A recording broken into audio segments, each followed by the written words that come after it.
সুপ্রিয় ভিউয়ার্স, আজকের আলোচনায় থাকছে নবম শ্রেণীর পাঠ্যসূচি অনুযায়ী ধ্বনি ও ধ্বনি পরিবর্তন, সেই সঙ্গে থাকছে উপসর্গ এবং অনুসর্গ, এর উপর ছোট প্রশ্ন এবং তার উত্তর।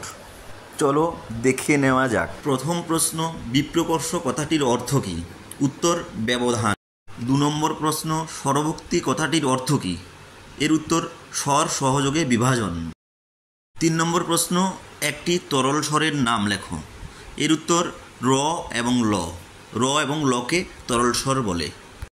4 নম্বর প্রশ্ন, ডয়বিন্দুর ও ঢস্যিন্যর কী জাতীয় ধ্বনি?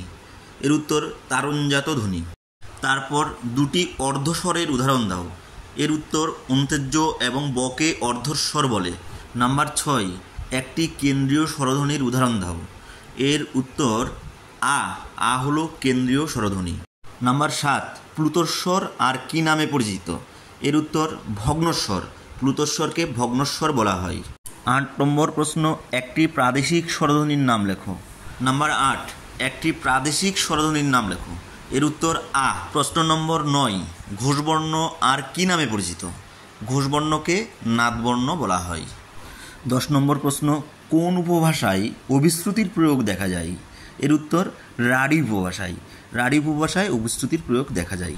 তারপরের প্রশ্ন, বঙ্গালী উপভাষায় ধ্বনিতত্ত্বের কোন রীতিটি কাজ করে?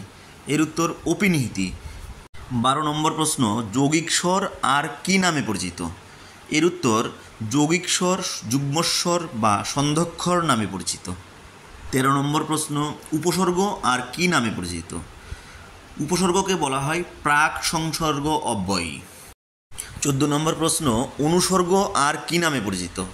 অনুসর্গকে পরসর্গ বা কর্মপ্রবচনীয় বলা হয়। শেষ প্রশ্ন, 2টি শব্দজাত অনুসর্গের নাম লেখো। এর উত্তর, তরে, জন্য, তারা।